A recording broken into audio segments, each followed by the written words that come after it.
Oui, c'est l'heure de notre invité du jour. Et regardez, vous le connaissez, c'est un visage familier de vous, chers téléspectateurs de France 2. C'est Laurent Deutsch qu'on retrouve au saut du lit. Non, bien réveillé. Bonjour Laurent.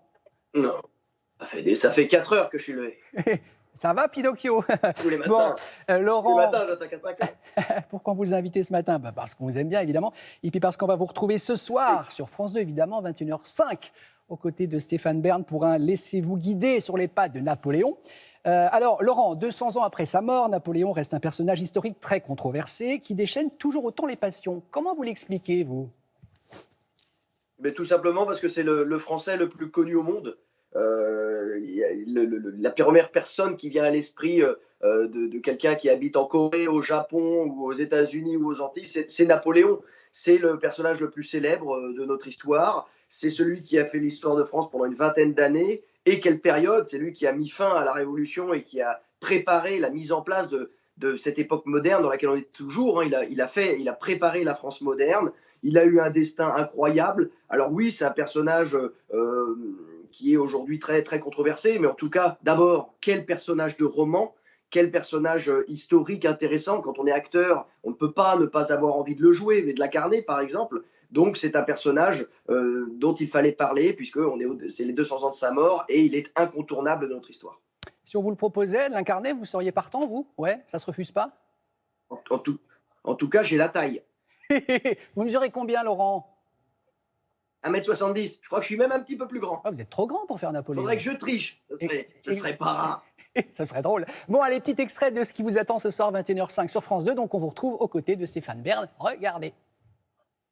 D'ailleurs, la cérémonie de sacre a lieu un peu plus tard la même année, le 2 décembre, en la cathédrale Notre-Dame de Paris.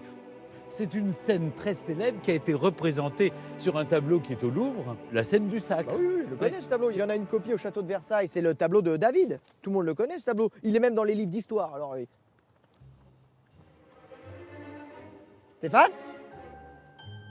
Mais où qu'il est? Stéphane? Stéphane? Je suis là. Je suis dans le tableau. Tu me vois, je suis au balcon. Oh!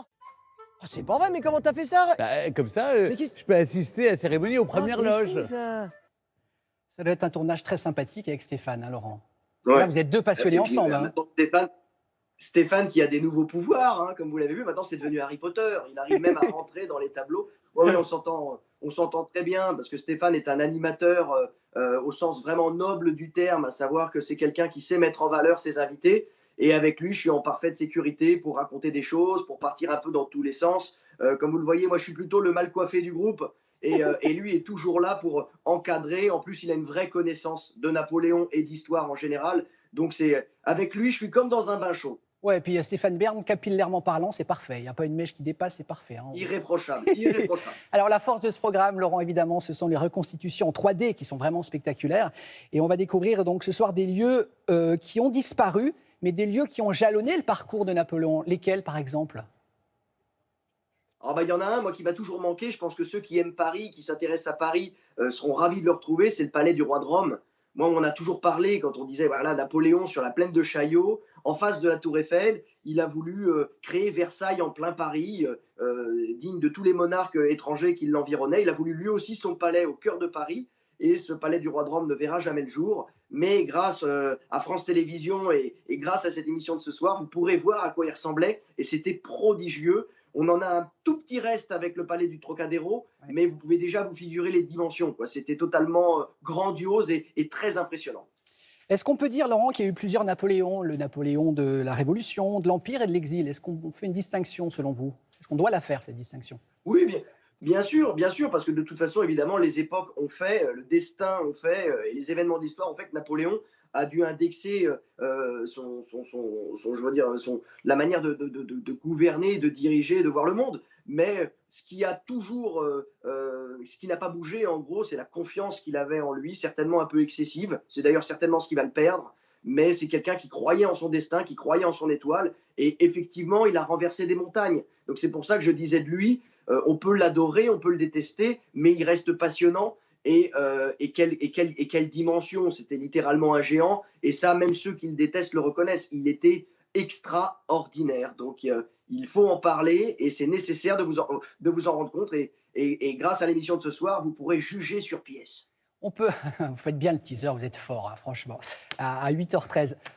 Est-ce qu'on peut dire que c'est un personnage romanesque? Bon, je connais la réponse, mais on est d'accord. Mais oui, mais bien sûr qu'il était romanesque. C'est quelqu'un qui est parti de rien et qui a tout gagné, qui a tout réussi, et on peut le dire, c'est vrai, qui a tout écrasé. Il a écrasé toute la concurrence, il a régné sur l'Europe, il a été le personnage le plus puissant d'Europe. Donc, c'est sûr qu'il a pris le pouvoir de manière antidémocratique, c'est un coup d'État militaire. Il a été responsable de la mort de milliers de personnes. C'est odieux et aujourd'hui, c'est évidemment indéfendable. Mais ne chaussons pas trop vite les lunettes du 21e siècle. Intéressons-nous à quelqu'un qui ne pensait pas comme nous, qui ne vivait pas comme nous. D'ailleurs, il y a 2 siècles en France, on ne pensait pas comme nous. Donc, regardons ça avec la légèreté et l'apaisement d'une société aujourd'hui qui quand même va bien et qui doit beaucoup à Napoléon. Est-ce qu'en préparant cette émission, Laurent, vous avez appris des choses que vous ignoriez? Oui, j'y ai appris notamment l'influence considérable qu'a eue Joséphine.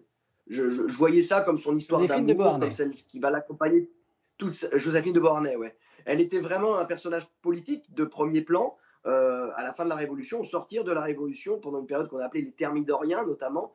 Elle était vraiment la personne qu'on consultait, qui avait beaucoup d'entre-gens, qui était au centre un petit peu de toutes les cuisines.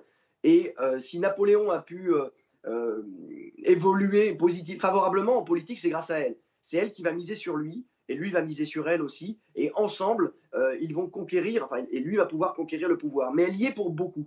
Et sans elle, Napoléon ne serait pas devenu ce qu'il est devenu.